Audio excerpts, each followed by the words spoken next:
Добрый день! Вы на канале Координационного совета. Мы подготовили для вас самые актуальные новости белорусского демократического движения. Мы начинаем.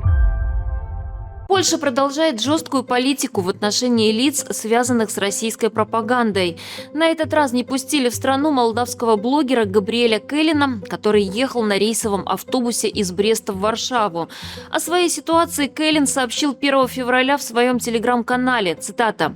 «Насколько я понимаю, Министерство иностранных дел не признает выборы в Беларуси. Хорошо, но им лучше заняться признанием молдавских паспортов поляками. Сегодня мне без всякой причины не разрешили въезд в Польшу». Польские пограничники сообщили, что блогер должен вернуться домой на самолете. Однако между Беларусью и Молдовой авиасообщения нет. Габриэль Келлин известен своими пророссийскими взглядами и активной пропагандой на платформах TikTok, Telegram и YouTube. Он распространяет российские нарративы, включая заявление о том, что Республика Молдова – это марионеточное государство США и ЕС. Этот же персонаж принимал участие в пресс-конференции Лукашенко в день выборов в Беларуси. Делегат Координацыйнай рады от фракции «Воля», популярный блогер Сергей Пятрухин, звярнуўся до своих коллег с прапановай вынести пытанне об Александре Машэнскім на открытое голосование у рамках Координацыйнай рады. Ён закликал до абсолютной празрыстасці у адносінах да Лукашенко и яго паплечнікаў, у тым ліку абвінавачванне у крымінальнай дзейнасці Александра Машэнскага, бізнесмена, звязанага з рэжымам Лукашэнкі. З прыведзеных доказаў, у тым ліку міжнародных расследаванняў, станоўча усталявана, што Машэнскі не толькі займаецца прыбытковым бізнесам, але і мае значныя льготы ад рэжыму. Ён з'яўляўся актыўным удзельнікам выбарчай кампаніі Лукашэнкі ў 2010 годзе і працягвае суправаджаць яго ў паездках. Машэнскі таксама мае справы ў Расіі, якая ўдзельнічае ў вайне супраць Украіны. Вось які каментар нам даў Сергей. Журналісты-расследавальнікі зрабілі сваю працу. Машэнскага унеслі ў санкцыйныя спісы, ён там быў. Мы ж дэмсілы спаслаліся на то, што вінавата вугоршаная Ісландыя. Але якую працу мы, дэмсілы, самі зрабілі ў гэтым накірунку? Аказваецца, праз 4,5 гады барацьбы, што няма яе гэтай самай працы па такіх людзях. І наогул, неяк і тэма нецікавая для дэмсілаў. У Польшчы рыхтуюць змены, якія закрануць замежных студэнтаў. Лідар фракцыі КР «Моладзевы наступ» Ліза Пракопчык азнаёмілася з законапраектам і выявіла некалькі важных момантаў. Цяпер іншаземцам трэба будзе праходзіць асобны працэс пацвярджэння адукацыі, без якога паступіць ва ўніверсітэт не атрымаецца. Акрамя таго, студэнцкую візу могуць ануляваць, калі змянілася мэтазнаходжання. Універсітэты абавяжуць весці базы замежных студэнтаў, а за парушэнні ім пагражаюць штрафы. Калі ва ўніверсітэце больш за 50% іншаземцаў, або ён існуе менш за 5 гадоў, прыём можа быць абмежаваны. І нарэшце для паступлення трэба будзе здаваць дадатковыя экзамены. Яны пройдуць праз Нацыянальнае агенцтва акадэмічнага абмену.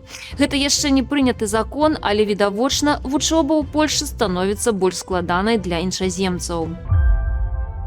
На встрече в парламентской ассамблее Совета Европы делегации Координационного совета обсудили пути привлечения Лукашенко к ответственности за совершенные преступления. Лидер фракции Координационного совета Павел Латушко предложил украинским парламентариям сосредоточиться на 3 направлениях: военное преступление, связанное с вывозом украинских детей в Беларусь, преступление против человечности в отношении белорусов и акт агрессии. Латушко также сообщил о работе команды НАУ по передаче доказательств о преступлениях с украинскими детьми-сиротами и обратился с просьбой поддержать обращение Литвы в Международный уголовный суд по ситуации в Беларуси. Во время встречи украинская сторона подтвердила важность усиления санкций против режима Лукашенко и предложила синхронизировать санкции против России и Беларуси. Павел Латушко также предложил привлечь к ответственности министра иностранных дел Лукашенко Максима Рыжанкова за его высказывание о денацификации Украины. В завершение стороны договорились передать предложения по санкциям в отношении судей и прокуроров, которые преследовали белорусских партизан, которые участвовали в акциях, направленных на остановку российских поездов в 2022 году. Паліна Шарэнда-Панасюк, актыўная беларуская праваабаронца з Брэста, нарэшце вярнулася на волю пасля больш за 4 гадоў у турме. Аб гэтым паведамляе яе муж Андрэй Шарэнда ў сваіх сацыяльных сетках. Паліна правяла гэтыя гады за кратамі, дзе ёй пастаянна дадавалі новыя тэрміны за непадпарадкаванне. Усе гэтыя гады Паліна чакала сустрэчы з роднымі, якія былі вымушаны пакінуць Беларусь, ратуючыся ад пераследу. Мы ўсе спадзяемся, што хутка Паліна зможа абняць сваіх дваіх сыноў і вярнуцца да сямейнага жыцця. 1 февраля в окрестностях Белостока состоялся марш, приуроченный ко дню рождения Костуся Калиновского, одного из ярчайших символов сопротивления Беларуси. Участники марша почтили память не только Костуся, но и других героев восстания 1863-1864 годов. По информации Радио Свобода, мероприятие организовала организация «Рух» при поддержке белорусской диаспоры Белостока, клуба исторической реконструкции «Инвиктус» 1863, Белостоцкой хоругвы и Белорусского дома.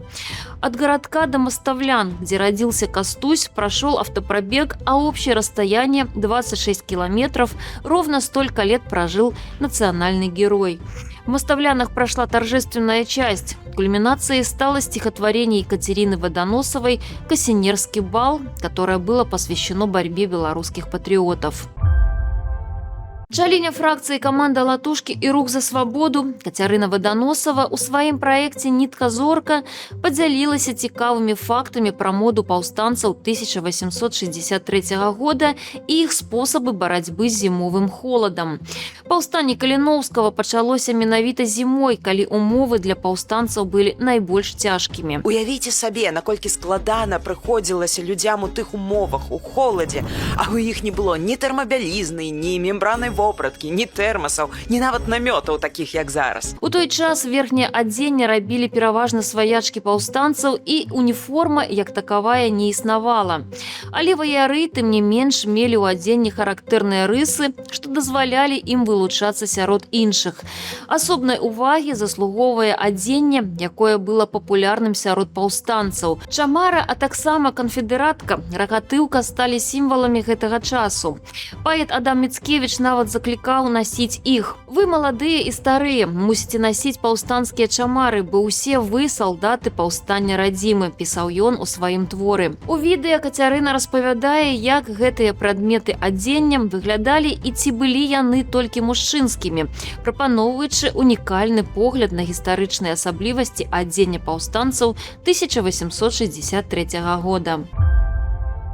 Друзья, мы продолжаем нашу борьбу за свободу и справедливость для каждого белоруса. Спасибо, что остаетесь с нами. Поддержите нас лайком, подпиской и своим комментарием. Живе Беларусь!